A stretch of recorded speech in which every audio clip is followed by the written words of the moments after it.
Okay, hello.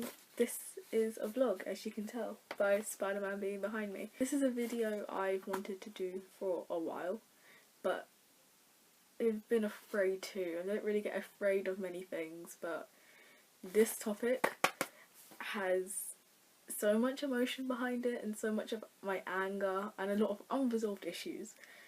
So I thought, why not put that all on the internet, because why not? I feel like I'll grow if it's all aligned. This is the discharge letter I got from CAMHS. I had to go through CAMHS assessments.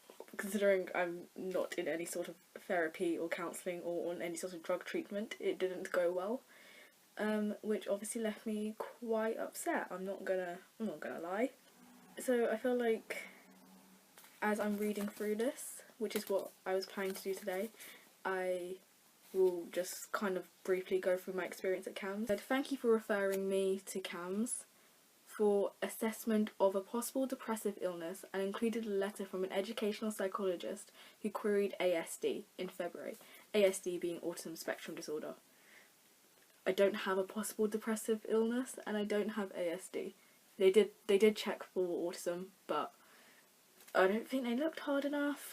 Stephanie attended a total of 6 individual sessions at CAMHS. During those sessions, we ruled out autism spectrum disorder. All did not support a diagnosis. Every session they kept asking what they thought I had, and eventually I was just like, I don't know, some sort of depression, some sort of anxiety, I don't know. And I kept, in my head, I was like, I feel like this is borderline, I feel like this is borderline, but I'm not going to tell anyone it's borderline.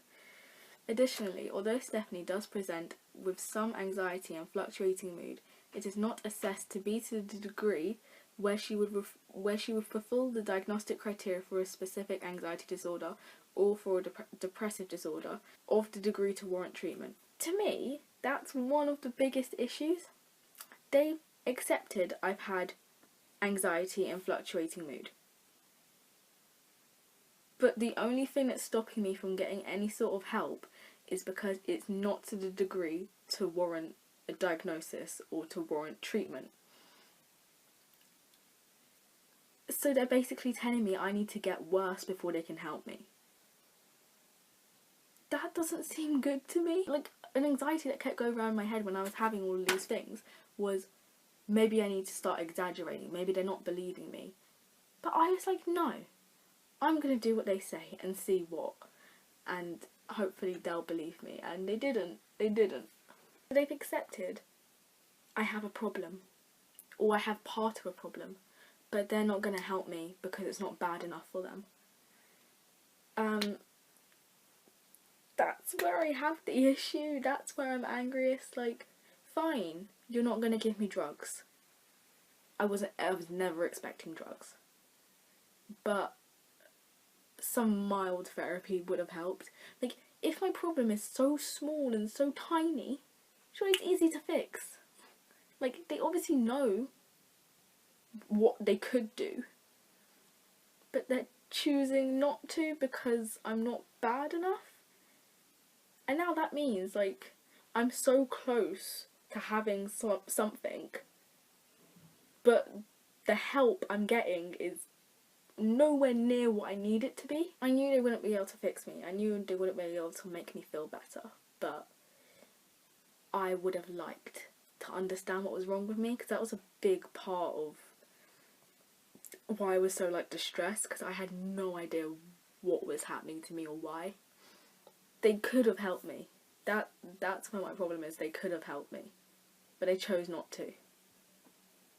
I understand that resources are scarce, but if they saw me for 6 sessions, which is quite a long time, they knew something was up. They're, like, tearing into me all these sessions. They're, like, bringing up stuff that did not need to be brought up, making me think a certain way, making me think ways I've never thought before, which were quite destructive, which made me continue to think in those destructive ways, which are still with me now. Like, they've made my problem worse. So they could have helped me, but they didn't. Stephanie does present some persistently negative, angry thoughts and reports feeling that there is something wrong with her. She describes various situations in which she feels persecuted by her friends and or family, and it is clear that difficult communication at home causes Stephanie's distress and frustration.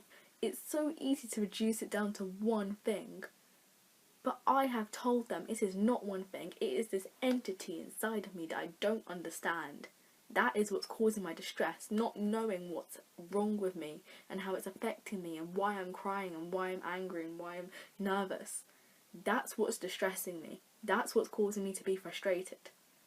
The fact that I'm not projecting the thoughts and emotions that I want to, that I'm trying to. The fact that something else is controlling me and I can't stop it. Like, that's what's causing me distress. I'm not going to read this bit out loud because this might trigger some people, but then they're talking about, every session they kept asking me basically if I wanted to commit suicide. I didn't, but they kept planting that thought in my head. Of course they got a response out of me. When you plant that thought into someone who's already extremely vulnerable, of course you're going to get that response. I'm okay now, but I dip into that sometimes. I snap right back out of it, but I dip. Stephanie is understandably frustrated with CAMHS, do not feel that she fulfills the diagnostic criteria and feels she's being discharged without receiving any support. Yeah, that's pretty much true. Like, a diagnosis would have been nice. For them to say you definitely have some form of anxiety, but it's not to the diagnosable degree and we will not feel comfortable in giving you a diagnosis. That would have been fine. Saying you have depressive moods, but again, not to the degree that it would warrant a diagnosis, that would have been fine. To say that it's just hormones, that would have been fine. They gave me nothing. Zero answer. I went into CAMHS and came out with CAMHS with the exact same information, except when I came out, I was feeling much, much worse. This is the bit. They then try and say, oh no, we did do stuff to help, but she just wasn't listening to us. Let's read that paragraph, shall we?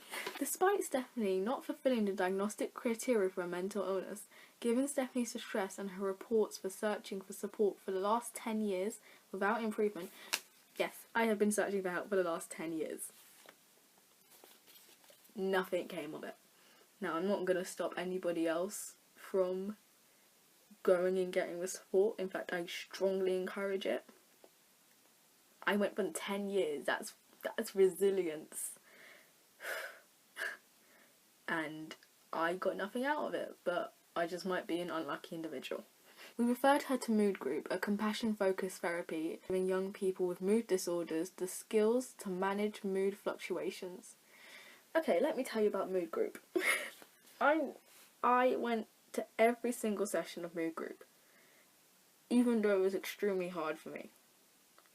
When you're in a room full of people with actual diagnosable conditions who seem to think in the exact same way as you, who seem to talk and experience life in the same way as you, but they're getting help and you're not, like, help other than the therapy, the compassion therapy, it is extremely difficult to just be there. And I don't think anybody sort of took that for me. Like, nobody sort of took that seriously. Nobody sort of understood how hard that would be for me. And it was extremely hard. All it did was, like, say, this is another way of thinking about how your brain works.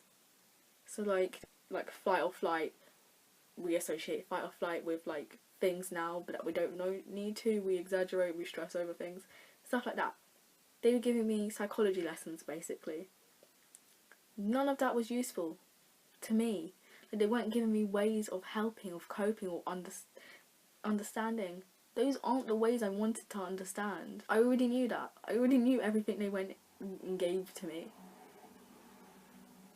And I tried so hard to suck into all the hippy-dippy stuff, because there was a lot of that. They had a lot of half-assed attempts at mindfulness. I'm sure if I did actual mindfulness with somebody who actually seemed to want to do it and to be there and took it seriously and practiced it seriously, then I'm sure I probably would have tried it a few more times. They gave me this bead jar. I can't remember what they called it. It's just a jar, and every time we had a positive experience, we put a bead into the jar. I had no problem understanding that positive things happened to me. That was never a problem I had. Things happened. Did they make me happy? No. Did they help me understand what happiness feels like? No. They were just beads in a jar. That was it. Compassion therapy for me did not work, obviously. But I tried.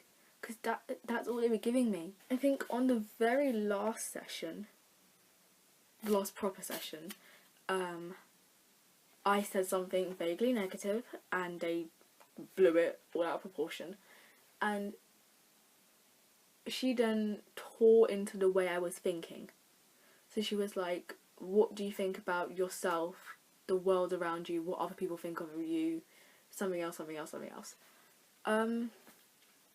And at first I was like, oh, come on, this is like really embarrassing because everybody was there. I think at that point there were like 12 other people. And they were just staring at me and the practitioner lady as she was writing down everything I was saying on the whiteboard. And at the very end of it, I think it lasted about 10-20 minutes. I felt so like drained and shocked. But I felt better. And then I went out of it and one of the girls come up to me and she says, did that help you? And I'm like, yeah, I don't know what that was, but yeah, it really helped me. She said, that's CBT, that's cognitive behavioural therapy.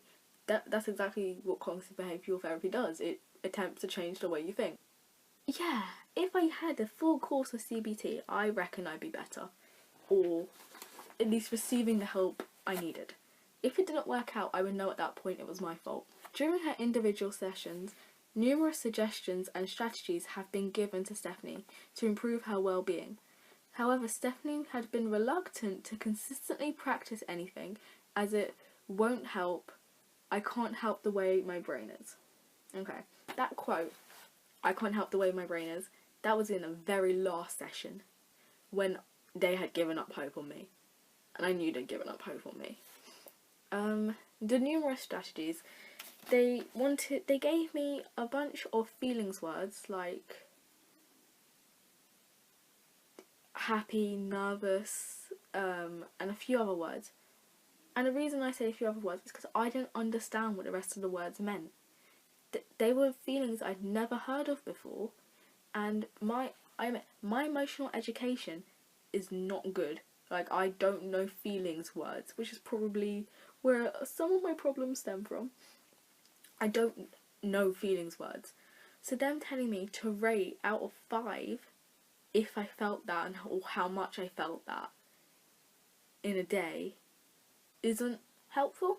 I told them straight off I did not want to write a diary because when I write stuff down, I both exaggerate it and I make myself feel worse because I'm exaggerating, because that's just the way it's coming out of my brain.